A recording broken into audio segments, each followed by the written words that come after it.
আসসালামু আলাইকুম, সবাইকে স্বাগতম।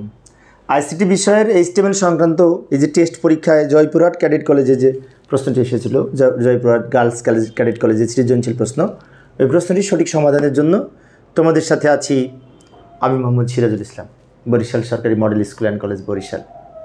চলো শুরু করা যাক। প্রথমে প্রশ্নটা দেখে নিই যে উদ্দীপকের অংশটি আমি ডান দিকে লিখে রাখলাম। এই ধরনের একটি ওয়েব পেজ এর টেবিল আকারে দেওয়া আছে।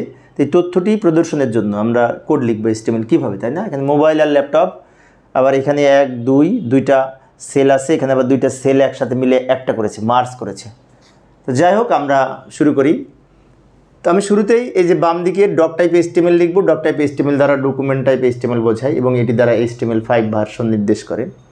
এরপরে HTML এর ওপেনিং ট্যাগ লিখবো এবং বডির ওপেনিং ট্যাগ লিখবো। আমি পাশে লিখেছি, তোমরা ইচ্ছা করলে বামে লিখতে পারো। জায়গা সেভ করার জন্য আমি পাশে লিখেছি। এরপর টেবিল তৈরি করার জন্য টেবিল ট্যাগ, তাই না? আর দুইটা অ্যাট্রিবিউট ব্যবহার করব।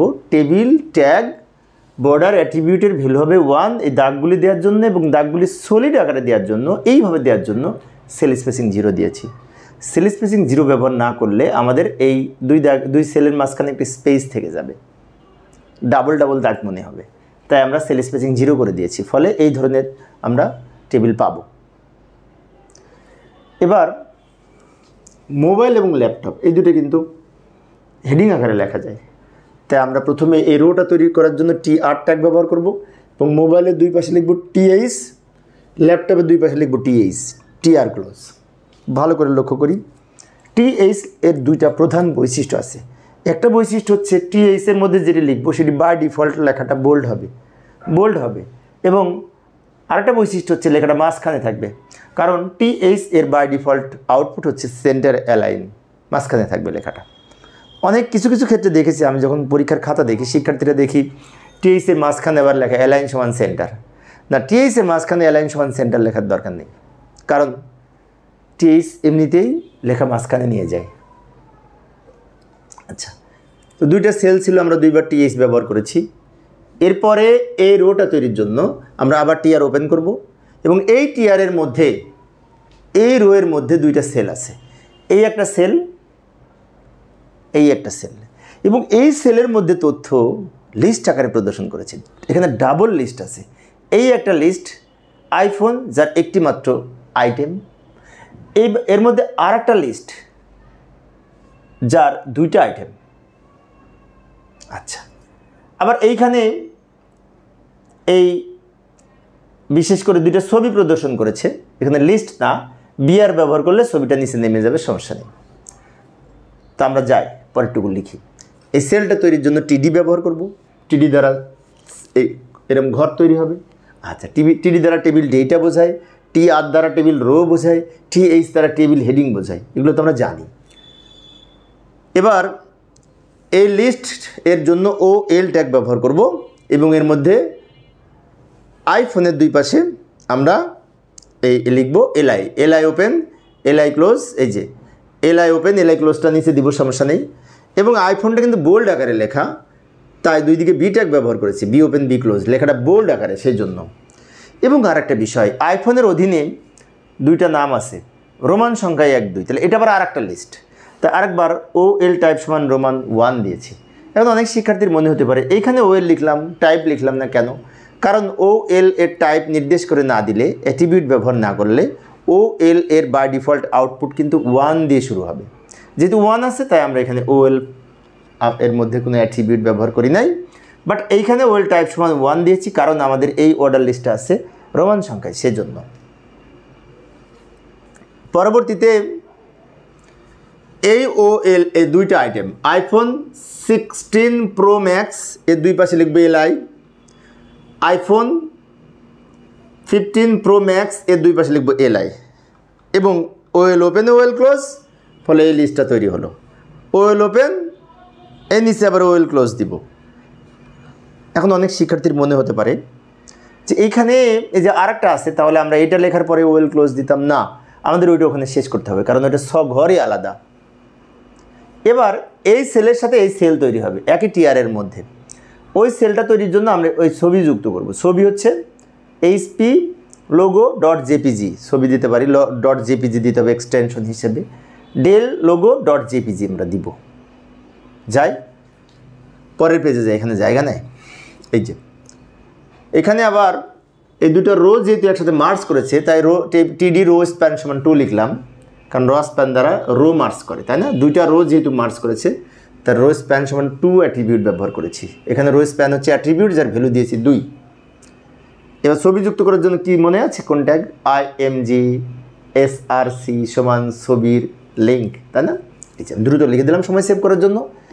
IMG SRC সমান ছবির নাম দিলাম hp.jpg। hp.jpg এটা আমি পরীক্ষা প্রশ্ন থাকতে পারে, না থাকলে আমি কাল্পনিক লিখেছি hp.jpg নামে। এবং এর আর একটা ব্যবহার করেছি, অল্টা অ্যাট্রিবিউট ব্যবহার করেছি, ভ্যালু লিখেছি এখানে যেটা দেওয়া আছে সেটা। এখন অনেক শিক্ষার্থীর মনে হতে পারে আমি যদি এটা না লিখি, ওটা যদি না লিখি তাহলে এই ছবিটা দেখা যাবে, কিন্তু এটা দেখা যাবে না। অল্টা অ্যাট্রিবিউটের ভ্যালু যা লিখবো সেটা এখানে ছবির পাশে, ছবি যদি না প্রদর্শন করে তাহলে সেটা দেখা যাবে। একজন ইউজার যখন ওয়েব পেজটা ভিজিট করবে তখন এই অল্টা অ্যাট্রিবিউটের ভ্যালুতে যা লিখবো এটা যেহেতু প্রদর্শন করবে, ওটা দেখে বুঝতে পারবো ওইখানে একটি ছবি আছে। আমি কি লিখলাম? HP লোগো, তার মানে HP লোগো ছবি আছে এখানে, সে বুঝতে পারবে। আচ্ছা, বিআর লিখবো লাইন আলাদা করার জন্য। এরপরে আরও একটা লিস্ট, আরও একটা ছবি আছে, তার জন্য আবার এরকম একটা ফরম্যাট লিখবো IMG SRC সমান del.jpg। এখানে .jpg হচ্ছে এক্সটেনশন, ছবির এক্সটেনশন। আবার এখানে অল্টা অ্যাট্রিবিউটের ভ্যালু লিখবে এখানে যেটি লেখা আছে সেইটা। এইবার কিন্তু আমাদের এই পর্যন্ত লেখা হয়ে গেছে। এখন টিডি ক্লোজ করব। টিডি ওপেন টিডি ক্লোজ, ফলে ঘরটা তৈরি হবে।